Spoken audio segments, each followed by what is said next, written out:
বারাকাতুহু। আমার প্রিয় বোন, কেমন আছেন আপনি? আচ্ছা, একটা প্রশ্ন করি। একান্ত নিজের মনে উত্তর দেবেন। আপনার কি কখনো মনে হয়েছে আমি বদলাতে চাই? আসসালামু আলাইকুম ওয়া রাহমাতুল্লাহি ওয়া বারাকাতুহু। আমার প্রিয় আসসালামু আলাইকুম ওয়া রাহমাতুল্লাহি ওয়া বারাকাতুহু। আমার প্রিয় বোন, কেমন আছেন আপনি? আচ্ছা, একটা প্রশ্ন করি। একান্ত নিজের মনে উত্তর দেবেন।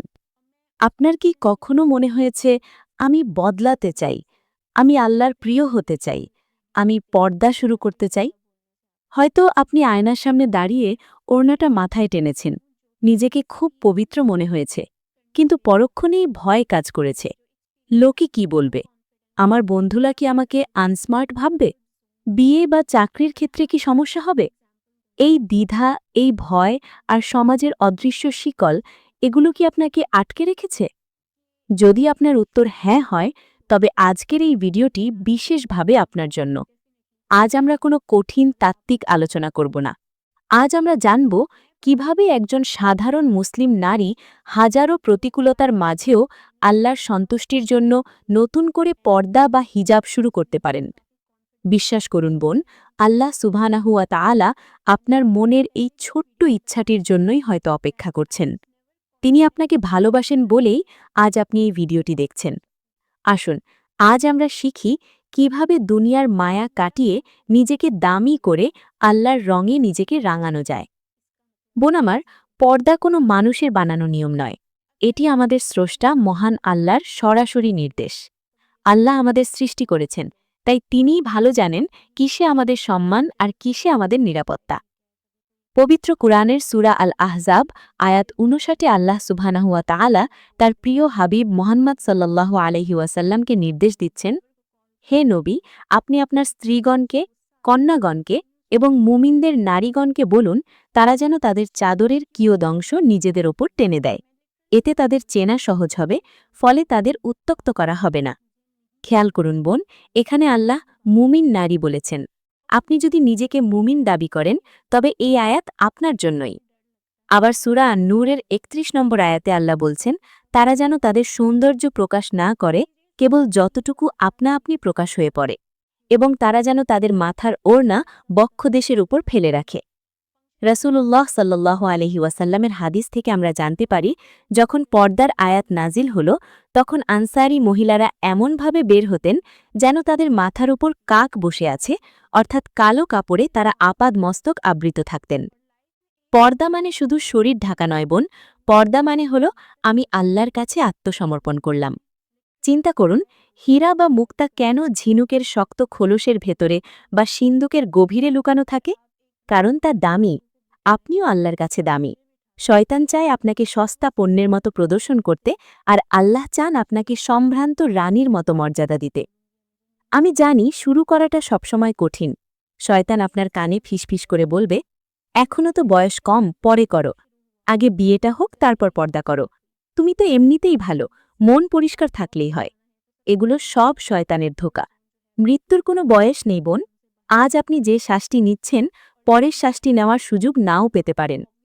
নতুন করে পর্দা শুরু করার জন্য আপনার ৩টি মানসিক হাতিয়ার প্রয়োজন। ১. দৃঢ় ইচ্ছা, অর্থাৎ স্ট্রং উইল পাওয়ার। আপনাকে সিদ্ধান্ত নিতে হবে, আমি যা করছি তা মানুষের জন্য নয়, একমাত্র আমার রবের জন্য করছি। যখন উদ্দেশ্য আল্লাহ হবে, তখন দুনিয়ার কোনো কটূক্তি আপনাকে কষ্ট দেবে না। ২. ভয়কে জয় করা। কে কি বলল তাতে কান দেবেন না। হাসরের ময়দানে আপনার আত্মীয়, বন্ধু বা কলিগ কেউ আপনার হয়ে জবাব দেবে না। সেখানে আপনি আর আপনার রব। ৩. ধৈর্য। প্রথম দিকে গরম লাগবে, অস্বস্তি হবে, মানুষ টিপ্পনি কাটবে। মনে রাখবেন, জান্নাত সস্তা নয়। এই সামান্য কষ্টটুকু আল্লাহ রাস্তায় মুজাহিদদের কষ্টের তুলনায় কিছুই না। হঠাৎ করে একদিনেই সবকিছু পরিবর্তন করা কঠিন হতে পারে, তাই আসুন আমরা ধাপে ধাপে আগাই। ধাপ ১. অন্তরের তওবা ও নিয়ত। প্রথমে অজু করে ২ রাকাত নফল নামাজ পড়ুন। আল্লাহর কাছে অতীতের উদাসীনতার জন্য কান্না করে ক্ষমা চান। বলুন, হে আল্লাহ, আমি দুর্বল, তুমি আমাকে সাহায্য করো। আমি আজ থেকে তোমার বিধান মানতে চাই। এই দোয়া আপনার যাত্রাকে সহজ করে দেবে। ধাপ ২. আলমারি বা ওয়ার্ড্রোব চেক করা। Wardrobe audit. আজই আপনার আলমারি খুলুন। যে পোশাকগুলো অতিরিক্ত টাইট, পাতলা বা শরীরের গঠন ফুটিয়ে তোলে সেগুলো সরিয়ে ফেলুন। মায়া করবেন না। আল্লাহ এর বিনিময়ে আপনাকে জান্নাতে উত্তম পোশাক দেবেন। ঢিলেঢালা কামিজ, সালোয়ার বা আবায়া সংগ্রহ করুন। ধাপ ৩, মাহরাম ও গায়ের মাহরাম চেনা। হানাফি মাঝহাব অনুযায়ী কাদের সামনে পর্দা করতে হবে তা স্পষ্টভাবে জানুন। কাজিন, চাচাতো বা মামাতো ভাই, দুলা ভাই, দেবর, এরা সবাই গায়ের মাহরাম। এদের সামনে পর্দা করা ফরজ। শুরুতে পরিবারের মধ্যে এটা মেনটেন করা কঠিন হতে পারে, কিন্তু বিনয়ের সাথে তাদের বুঝিয়ে বলুন আর চেষ্টা করুন শক্তভাবে আমল করার। ধাপ ৪, বাইরে যাওয়ার প্রস্তুতি। বাইরে বের হলে অবশ্যই বোরকা বা জিলবাব, যা কাঁধ থেকে পা পর্যন্ত ঢেকে রাখে, ব্যবহার করবেন। হানাফি মাঝহাব মতে মুখমণ্ডল ও হাতের কবজি সতর না হলেও বর্তমান ফিতনার যুগে চেহারা ঢাকা বা নিকাব করাকে ওলামায়ে কেরাম ওয়াজিব বা আবশ্যক বলেছেন। তাই সর্বোচ্চ চেষ্টা করবেন নিজেকে পূর্ণরূপে আড়াল করার। মোজা পরার অভ্যাস করুন, যাতে পায়ের পাতা দেখা না যায়। ধাপ ৫, সোশ্যাল মিডিয়া ক্লিন আপ। এটি খুব জরুরি। আপনার ফেসবুক বা ইনস্টাগ্রামে যদি নিজের বেপর্দা ছবি থাকে, তবে তা আজই ডিলিট বা আর্কাইভ করে ফেলুন, কারণ এই ছবিগুলো আপনার জন্য গুনাহে জারিয়া বা চলমান পাপের কারণ হতে পারে। প্রোফাইল পিকচারে নিজের ছবির বদলে কোনো ইসলামিক ক্যালিগ্রাফি বা ফুলের ছবি দিন। বোন, আমি আপনাকে মিথ্যা স্বপ্ন দেখাবো না যে পর্দা করলেই সব সমস্যা শেষ হয়ে যাবে, বরং পরীক্ষা শুরু হবে। ক্লাসে হয়তো কেউ আপনাকে ক্ষেত বা ব্যাকডেটেড বলবে, অফিসে হয়তো আপনার দিকে বাঁকা চোখে তাকাবে, আত্মীয়রা হয়তো বলবে বিয়ে হবে না এত ঢেকে থাকলে। তখন আপনি কি করবেন? তখন আপনি স্মরণ করবেন আসমা বিনতে আবু বাকর রাদিয়াল্লাহু আনহাকে, যিনি শত কষ্টের মাঝেও নিজের দিন থেকে সরেননি। স্মরণ করবেন সুমাইয়া রাদিয়াল্লাহু আনহাকে, যিনি সত্যের জন্য জীবন দিয়েছেন। সাহাবিয়া মহিলারা যখন পর্দার হুকুম শুনলেন, তারা কাপড়ের অভাব থাকা সত্ত্বেও নিজেদের চাদর ছিঁড়ে পর্দা করেছেন। আর আমাদের আলমারি ভরা কাপড়, তবুও আমরা অজুহাত দেই। যখন কেউ আপনার নিয়ে সমালোচনা করবে, তখন মনে মনে বলবেন, আমি দুনিয়ার কোনো বসের ইমপ্রেস করার জন্য সাজিনি, আমি জগৎসমূহের প্রতিপালক আল্লাহকে খুশি করার জন্য এই পোশাক পরেছি। এই চিন্তা আপনাকে এমন আত্মবিশ্বাস দেবে যা কোনো দামি ব্র্যান্ডের কাপড় দিতে পারে না। নতুন পর্দা শুরু করতে গিয়ে অনেকে অজান্তেই কিছু ভুল করে ফেলেন। আসুন সেগুলো শুধরে নিই। ১, হিজাবের নামে ফ্যাশন। অনেকে মাথায় স্কার্ফ পরেন ঠিকই, কিন্তু সাথে টাইট জিন্স বা টি শার্ট পরেন, অথবা বোরকা এত টাইট হয় যে শরীরের সব গঠন বোঝা যায়। বোন, পর্দার মূল উদ্দেশ্য হল সৌন্দর্য লুকানো, সৌন্দর্য প্রকাশ করা নয়। একে বলে তাবাররুজ, যা জাহিলি যুগের নারীদের স্বভাব। পোশাক হতে হবে ঢিলেঢালা এবং মোটা কাপড়ের।